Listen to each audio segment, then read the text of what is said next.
All right, we are ready to go. Are you excited? Yeah. Yeah, this is episode 12.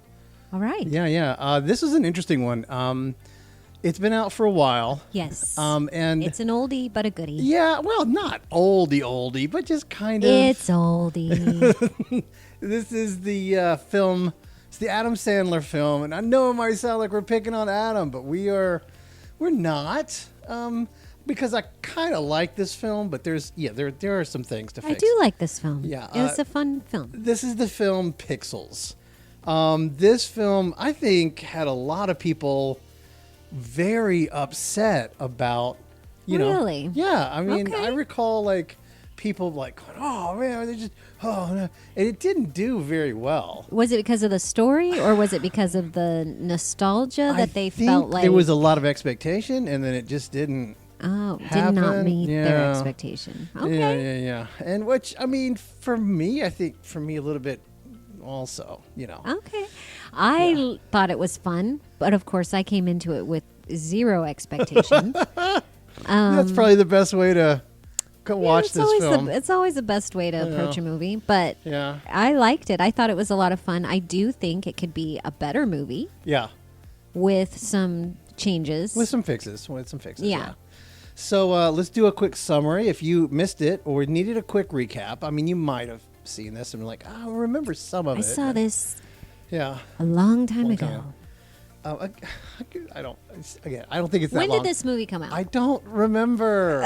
I don't have it. Do you want to look it up? Do you want me to look it up? Let's You want to? hang on. Okay.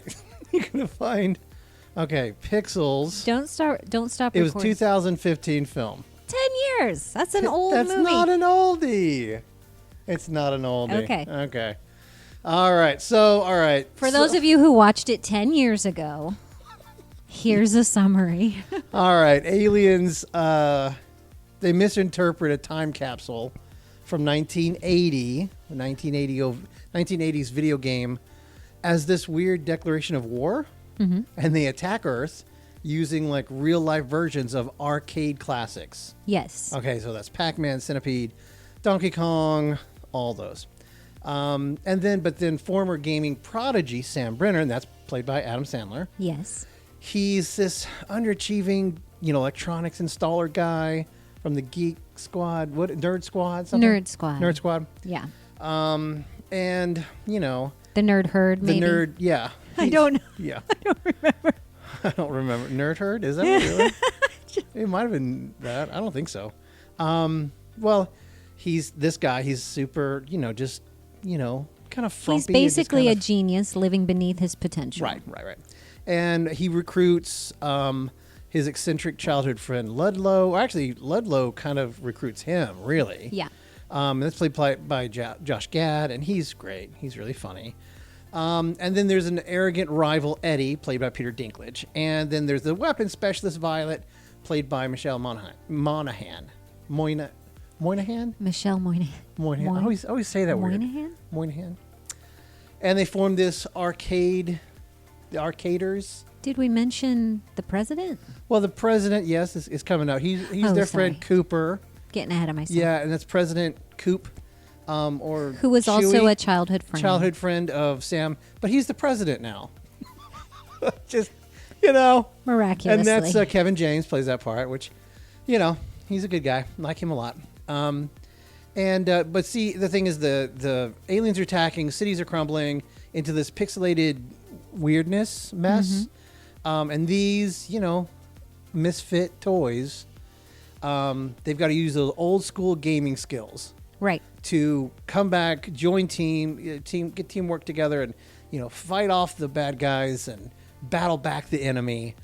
That's not like, super scary, like Aliens kind of scary, just kind of more, right. But fun the fate of the Earth is at stake. Very much at stake, right? And that's kind of what they have to do throughout the movie. So that's kind of the basic idea of the film. What we liked, well, I mean, the concept. Yeah. I love those games growing up. I mean, I remember taking my quarters. I only had a couple. Like I would take them, and you Yeah. put them on the glass. Click. I mean, and you're telling people, "I'm next." I'm next. Right? Yeah. And you'd play those games, and so the concept for me already had a lot of expectation. I'm like, what are they going to do with this? And it was overall, I think, it was pretty funny. Josh Gad I think he's great. He's very funny, and his kind of over excitable kind of guy, and of course, I'm a Sandler fan. I do, again, like I said, for Happy Gilmore 2, and again, listen, Adam, if you're out there, if you're listening, Adam, remember, I want to be your buddy, and be in all of your films. Yeah, throw him in one of your. Yeah, because would be wonderful. One of your movies. So, and he'll fix all the plot lines while he's I'll there. help you with your, your company, because he makes a lot of movies. Yeah, honestly, I liked the writing in this. I did not feel like this was a writing issue. A lot of the movies that we watch, I'm like, you talk about like the dialogue and things like yeah. that. There's some funny dialogue. I feel like a lot of the movies that we watch, it's just a badly written script. Yeah. The actors do the best they can, but it's just poorly written. This is not one of those. Yeah. I think there can be definitely some plot changes. Yeah. But the script itself, I laughed out loud several times. I mean, it was funny. The characters were likable. It was not one of those movies where I didn't feel like I liked the characters. It was charming. And for what it was supposed to be, it was funny. I had no issue with the writing itself and the way that the actors portrayed it. I thought they got a very good cast for this. Right. The cast had good chemistry and worked well together. But yeah, there's definitely some plot holes that could have been fixed that could make it better. So I'm going to throw you a curveball here. Okay. This is called hot take missteps. Okay. Hot take missteps. Yeah. So I like it. So give me just something that you just saw that maybe not a plot hole, not a character thing. I'll give you one as an example. Okay. And then you can give me something. Okay. Oh my goodness, I'm nervous. I know. Now. Don't be. Okay. All right. So, when Violet and Sam first meet, okay, right. She's a hot mess because she's getting a divorce. He's still just like this underachieving weirdo, and at he's in their house setting up a TV thing for her and her son, and she's just kind of falling apart because she's getting a divorce. And the misstep here is at the end of that time, he's supposed to leave, and he goes to see her, and he goes inside her closet where she's crying and drinking from a bottle of wine from a sippy cup. She would never, no person would ever be okay inviting, like, I don't care how, like, I know it's supposed to be a comedy, it's supposed to be silly, but I was just literally, this was so unbelievable that I'm like, there's no shot that he's going to go into her closet and she's going to listen to him and take his advice. It was so like, it just set up such a weird dynamic for me that I was like, I kind of don't believe the rest of the things that you're doing. So yeah, there's a lot of, suspension of disbelief, right? Disbelief for the whole movie. And I guess it started right there. Yeah. Was that my first hot take misstep. I mean, have you ever had a repairman or tech install guy come into your closet? Come into your room to start. Like, he goes in her room and he's like, hello, I need you to sign the paperwork. Yeah. No. Like, why are you in my room? I know it's a comedy. I know that you're supposed to be like, okay, sure. But there's a certain point where you're just like, that it clearly would never happen. So that's my hot take misstep. What's one for you? Yeah, anything? Gosh, I don't know.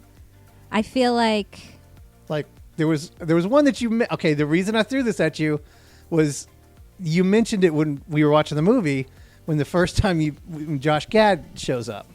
Oh, that he would survive falling out of a moving truck. Yeah. Yeah. That was the most, like, he literally I mean, I guess comedically it works, but it's just like he'd be dead. He fell out of the car, and you were like, he's dead. He would have died. Yeah.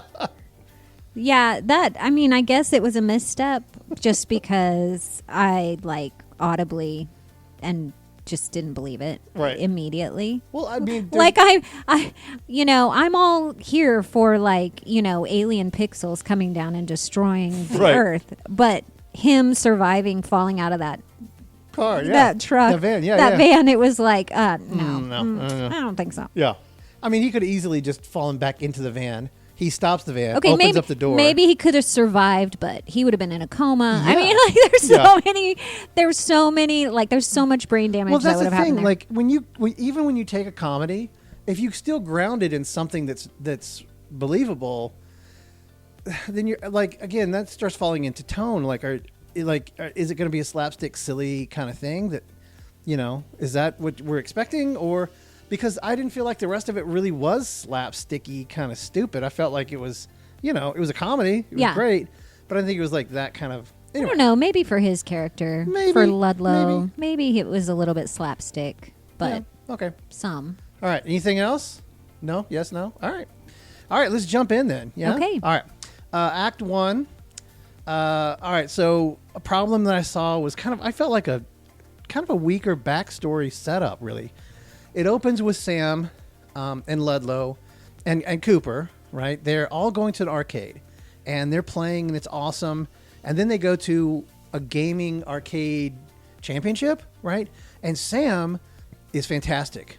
He's fantastic at it. He goes to the final where he meets Eddie, who's like this weird cocky dude. And I guess we're just supposed to know that Eddie is just amazing because he walks in with these two beautiful girls.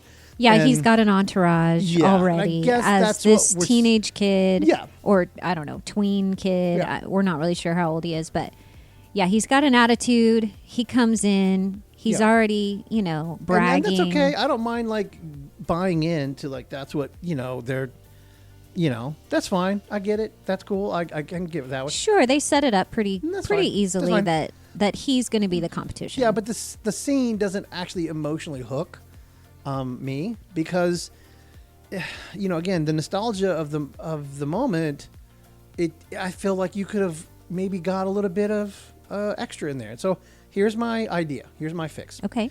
Give Sam more of an emotional reason to winning and why winning matters, which kind of sets up his life as being kind of a loser, right? Yeah. Okay. So like his mom, which we never met. We never met her. We never met her dad, but maybe Mom promises that the absent dad is going to show up if he gets to the finals, right? Okay. And he's like, oh yeah, so winning now has a real life stake involved, because when he loses, he's pretty devastated about it. Yeah, but there weren't really any stakes. There were no stakes involved. But if it was you make it to the finals, I'm sure Dad will show up, and she's thinking.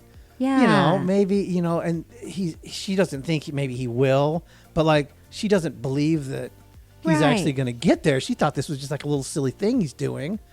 But she's like, hey, you know what? Maybe if you make it to the end, he'll see it and he'll come and he'll do that. And she's just trying to give him any kind of something, right? But give him something that he's... Right. That makes it mean something. Then winning's not just about bragging, right? It's not bragging rights. It's personal stakes. Right, because later in the movie, he does mention it. He's like, really, I feel like I kind of started to not meet my potential after this competition happened. Well, why? Right. It made no sense that this competition would stifle the rest of his life unless there was something that he really wanted. Right. If he won the competition, but he didn't get it. And you could do that either way. You can do that either way. And it kind of just depends on what direction you want to go. So, you can pitch both.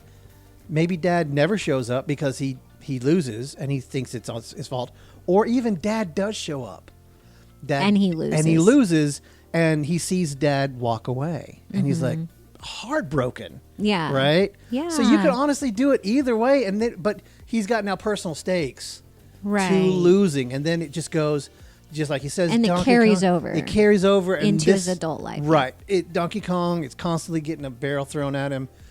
Gotcha. And he can't handle it. Yeah, no, I think that works, definitely. Next, the adult Sam is kind of just boring. Yeah. He's kind of boring. We meet Sam. He's this depressed home theater installer guy. He's downbeat.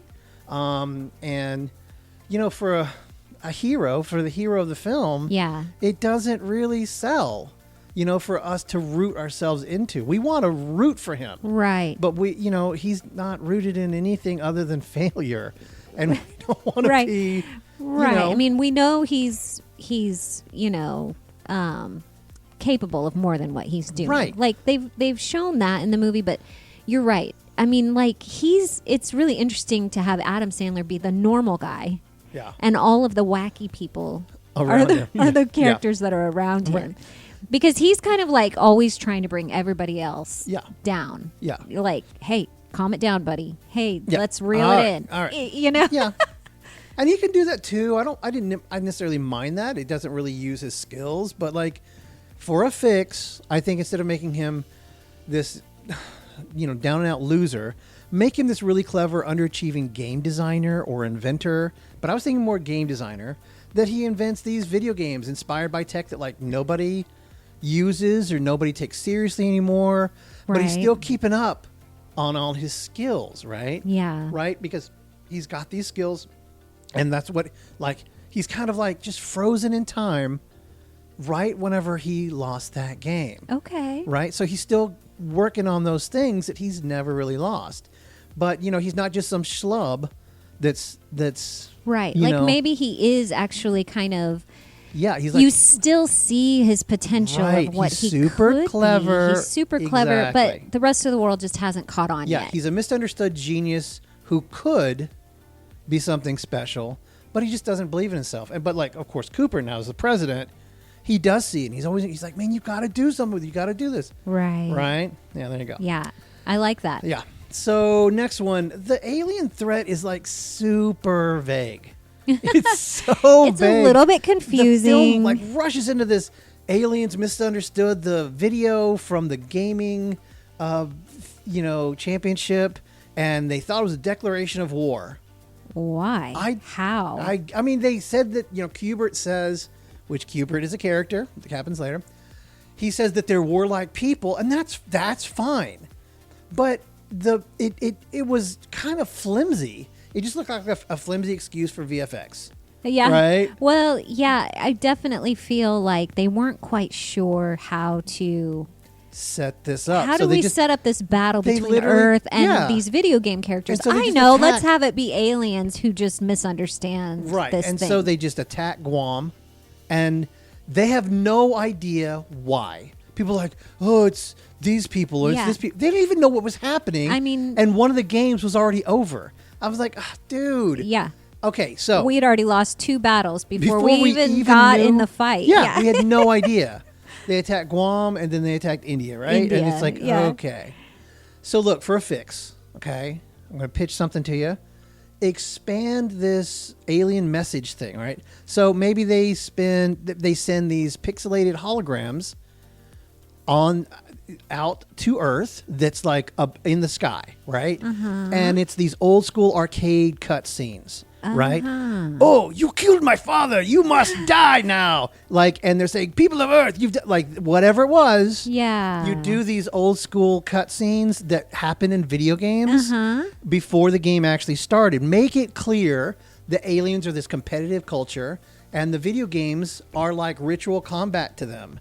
Right? Yes. And that way the rules are like this living arcade tournament that the human race is now in with them. Yeah. And not these random games that we don't know where they're going to happen. Yeah, we were definitely missing rules. Right. The rules of engagement were not clear. They were not clear. And then also having only 3 games, super limiting.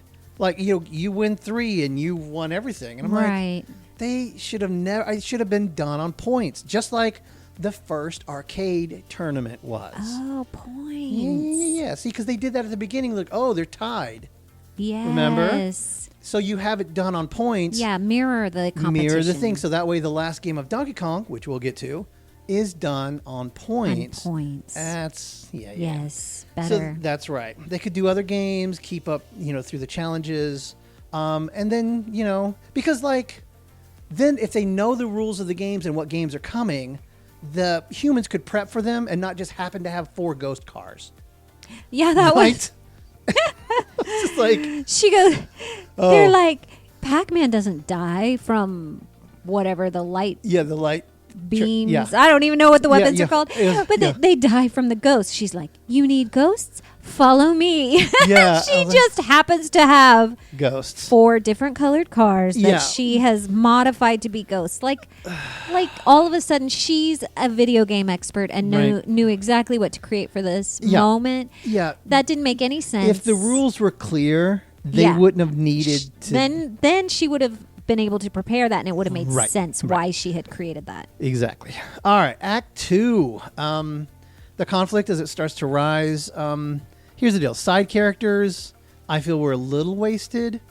I thought they did okay, but I thought they could have been a little bit more specific. Okay. So Ludlow is just basically a conspiracy theory punchline. Eddie is a one-note kind of jerk. Yeah. No, didn't really say, change. Yeah. Really that much? They tried to give him an arc at the end. But he didn't earn anything. All he did was kind of help protect. Yeah, he really didn't change or earn anything. Exactly. And then he's rewarded with, Serena and Martha Stewart. It's like it didn't work. Gross. Violet is just basically the love interest. Yeah. I didn't really feel like any of them really grew. Yeah. Right? Uh-huh. I mean, over the course, they basically ended the same pretty much. Yeah. Yeah. So for a fix, make Ludlow like the brains. He figures out the rule book of the aliens and how to interpret it all, where he's like, here's the games that here's the rules to these games and how it can apply. Here's what we could do, right? Right. Instead of all of them being good at the same thing, which is shooting the bad guys. Right. They all have a different skill set that they bring to the table. Right. Okay. Eddie's the arrogant guy, and then show him redeeming himself, and then give him a moment of sacrifice at the very end, where he sacrifices his pride for the team. Yeah. That helps save the world. Yeah. Violet, I was thinking it would be really cool. She's shown as kind of this general person, but I was like, if she's the weapon engineers, she's, let her design all the anti-pixel tech that make the battles possible. Let her be the designer that creates it. That's why she kind of notices Brennan a little bit and going you've got talent. She notices it, but let her be the cue to the Bond, right? She gets all the gadgets. And she's here. Check this out. Check this out. She kind of is in a sense, but you never see her actually inventing them, right, or coming up with solutions. Right. She just sort of is like, let me kind of the glorified tour guide. Let me show you around our lab. Yeah, the lab Whereas does it. If you see her saying, okay, look, I created this specifically for you, right, Sam, and then I created this specifically for you, for your skill set. And, different things, not just one weapon, but different tools that they could use. I think. Exactly. Yeah, I think that would have deepened her character a lot. Very much. Next, the Pac-Man scene, I feel had some issues. Other than just the car thing. I mean, Eddie, he was a cheater as a child. Yeah. And then he cheated in this game, and I'm like, how? Yeah. He somehow had the speed code. Had a speed code that he entered into a car? Yeah, I know. I literally thought the same thing. I was like, it's one thing to have the code, the cheat code. But this isn't a joystick. There's no A, B, A, C, he tapped it into the horn? What? Yeah, how did he implement the cheat code? And then how did they become expert drivers? I know, they were supposed to be pretty amazing. They were pretty great. So look, it's unclear. A lot of the directions would have helped out if they knew that they were going to do Pac-Man. Then they could have prepared for that, right? So here's the fix. Here's the way around it. The steering column looks like a gaming console. Yes. Yes. It allows Eddie to plug in the cheat code and them to be expert drivers. Yes. The car responds to them driving on the control because they're looking at a map, not looking at directly what's in front of them. Yeah, I honestly think there has to be some kind of video game element as far as even the weapons that they're using. Right. If they create it in a way where there's like a, hey, here's your button, and then here's your joystick, kind of the way it was in the video games, because that's what they knew how to use. And that can even go back to the first challenge. So I didn't have this down, but like, what if instead of them picking up the guns, it's a mounted gun on the ground that they're using the joystick to, right? Yeah. That's right. Then you implement all of that. The skills that they have. Then the cheat codes work. Then the storyline with Eddie and him cheating works. Yeah. Right. And also you're seeing Sam's skill, not just as I'm able to pick out patterns, but as the fact that he's actually really good at playing these. Right. And not like, I'm so glad I can pick up this gun and shoot it, or I can drive a car. Yeah. Because which I've never done in a... Yeah. Right, which has never come into play in an arcade But all of a sudden before. I can do this. But I can do it. Right. Next, basically all the battles felt repetitive to me. The New York City Centipede fight, the London Pac-Man chase, the Donkey Kong finale. Switch that. It was London Centipede. Oh, was it the London? New York Pac-Man. Yeah. Okay. Yeah, that's right. Okay. It all was kind of repetitive. It looked cool. Yeah. But I felt like it kind of lacked this kind of escalating stakes. Yeah. It should be It was just different games. Right. They were just bigger versions of the same idea. Yes. And so here's my idea.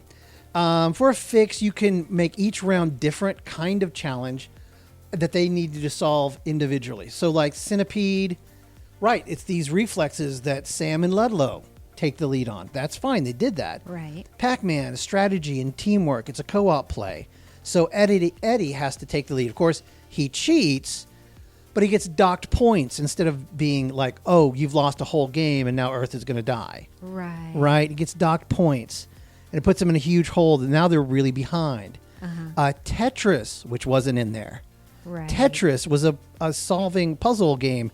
Giant blocks that are like crushing cities, right? Yeah. He's coming down and hitting the buildings. And then that's where Violet and Ludlow, because Ludlow can like see, because he's conspiracy, right? Yeah. He's like, oh, it can this way. And Violet's... He's the strategy guy. Right. And Violet is... and that's their time to shine and save the city. And then, of course, Donkey Kong at the end. And, of course, I'd even take even a couple more of these, doing, Gattaca and all these other... They went into several games in the training, Asteroids, and never came back to it. If they didn't have to just win a couple games and guess what was going to happen, they could have been shown montages of them playing tons of cool games. Exactly. Got the same effect. So... that's my suggestion. In Donkey Kong, this is Sam's time to come back, but each battle should have something testing different skills, and different people are basically solving it and winning it, so they're all part of the team. Yes. That's kind of the idea. I love it. Act 3, the resolution here. The Donkey Kong finale just kind of fell flat for me. It's the final showdown, and Sam is climbing platforms while basically... that Eddie cheated on forever ago. Right. But and he has it in his head that he's not good at Not good enough. Which is ridiculous because he came in second place barely. Right.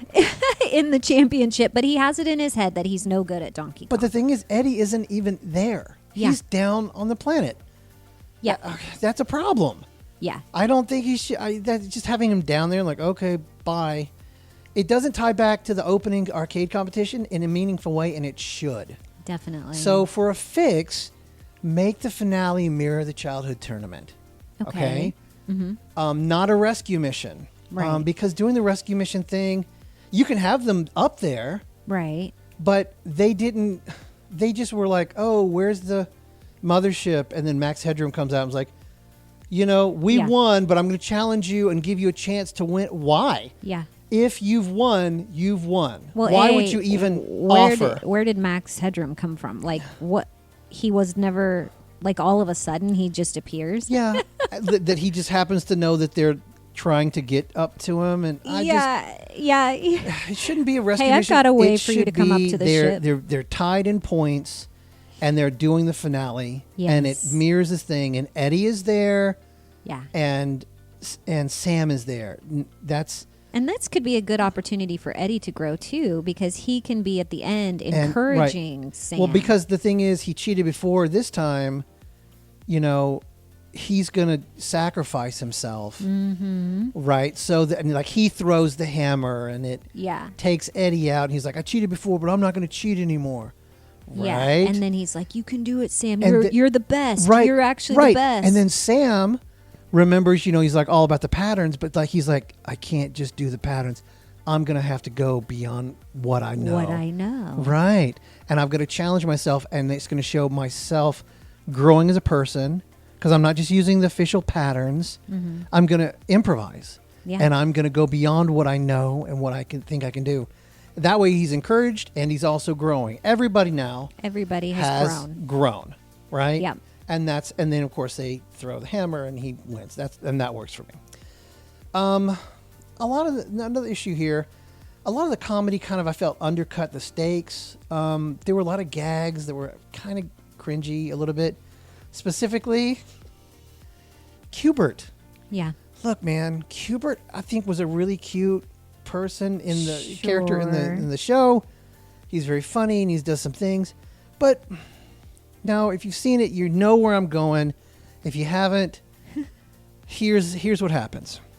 Ludlow is in love with a video game character, Lady Lisa. Yeah, and has been since he was a little kid. And he like talks to her, and he's like, "Oh, lady," has conversations. I love you forever. Yeah, and he's helping protect the Earth, and he's fighting this final battle against all these really funny, interesting. Because I was like, I saw Paperboy, and there was a Smurf, and I was like, oh my gosh, these are great. I played all these games, and he's fighting these little ninjas, and all of a sudden, Lady Lisa comes out. Now, I actually don't know if Lady Lisa, I think that was a made up. I don't remember a Lady Lisa, but I don't know. So Lady Lisa comes out, and he's like, oh, he fights her for a second. He's like, I can't do it.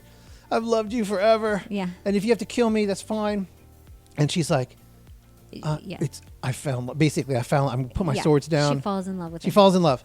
And they're fighting now together, right? But then when Sam and the team win, all the pixel characters disappear, including Lady Lisa. Including her. And of course, Josh Gad, like, no, that's terrible. Yeah.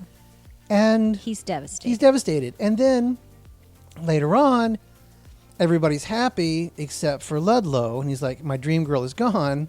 Yeah. And then Qbert turns in to Lady Lisa. And he's like, oh, he's back. Yeah. And even Adam Sandler says, his character's like, is nobody else weirded out by this?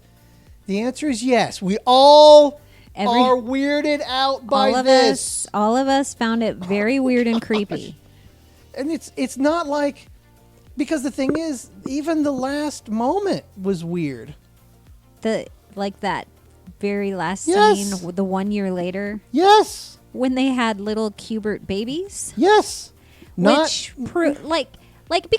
for me, I'm thinking, okay, right, they're pixels. Maybe they just rearrange themselves to become her, and he's not still Qbert. He's been transformed, or maybe the aliens as a trophy took him and but then when they show the little Qbert, they're Qbert still. The little Qbert babies, it's like, no, she's still Qbert. She's still Qbert with a big Lady Lisa body glove on. Yep. That's what she is. Yeah. That's Qbert. Oh, that was creepy. So, for a fix here, obviously you've got some character. I mean, they are way too smart to not, make it more character-driven humor. The comedy, I feel, should have come from like these different personalities.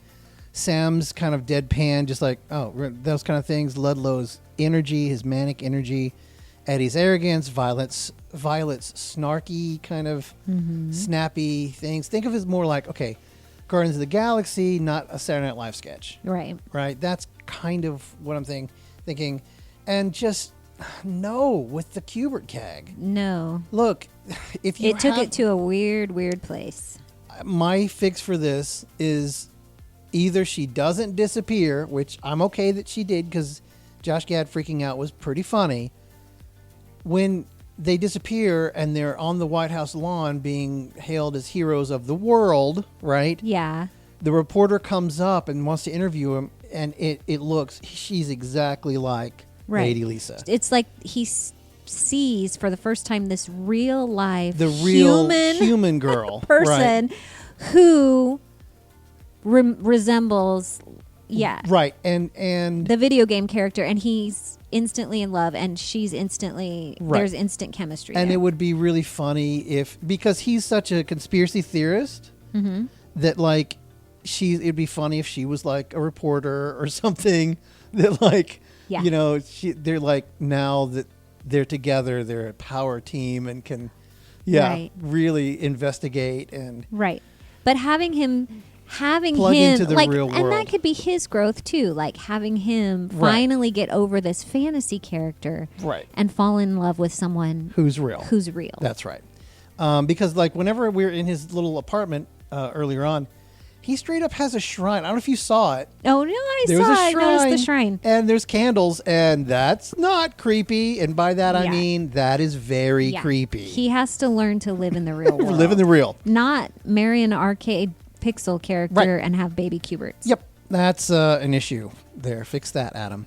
Next, the romance feels between Violet and Sam feels a little forced. And not to say that they didn't have chemistry, because I do think that they had some chemistry together. Yeah. But it's kind of like he's the hero, so she falls for him. Yeah. Kind of thing. Because she was super not into him the whole time. And then it just kind of like, oh, I guess we're going to kiss at the end. Well, she saw his potential. Yeah, but she would have been more who he really was. if they were playing the characters I think that they were intended to play, right? His inventions and things like that kind of complement what she's doing, and they see the genius of each other. So for a fix, I think tie their arcs together a little bit more. Violet starts off as someone dismisses Sam as this washed up gamer, but then over the course of the battle, she sees his unique way of thinking and his skills, and like also more specifically how he's pouring into her son. Yes. Right. That could have been a big point. And then Sam admires her strength and ingenuity, and like really appreciates that, she finds like his intelligence and finds the things that like he actually likes. Interesting. It has order to it, and right. They discover they have a lot more in common. Yeah, and then they're more equals than like different. I'm the hero and you got to fall in love with me and kiss at the end. Yeah. It feels more natural, and that's the thoughts. Yeah. The ending, I agree. I think the ending lacks a little bit of awe to me. The aliens basically just stop, and they broker peace and leave. Yeah. The Earth, like they basically had won. Okay. Yeah. They had won. They could have destroyed the Earth. They kind of started to, and then they were like, okay, we'll give you one last chance to beat Donkey Kong, right? To beat our the leader. master, who happens to be this Donkey Kong game. Right. And I don't know. I just felt like the aliens should have known that the humans were kind of an equal match at that point. Right. So to give them another chance. Yeah.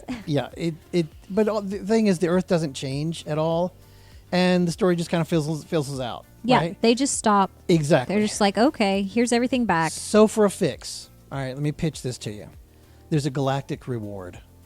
A galactic reward. The aliens recognize Earth as worthy competitors. Okay, yeah. They gift humanity with some advanced pixel tech. Yes. Holograms, interstellar travel, medicine that's like going to improve their... Yes. There's a reward for winning.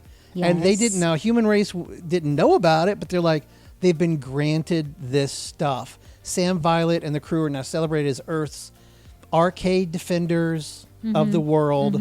And they're like, ready to launch out into the universe because now they've been celebrated as this powerful race of humans because they won. You know what I mean? Yes. They won. I like it. Yeah, and then again, the final beat isn't this Q*bert as a girlfriend, wife thing.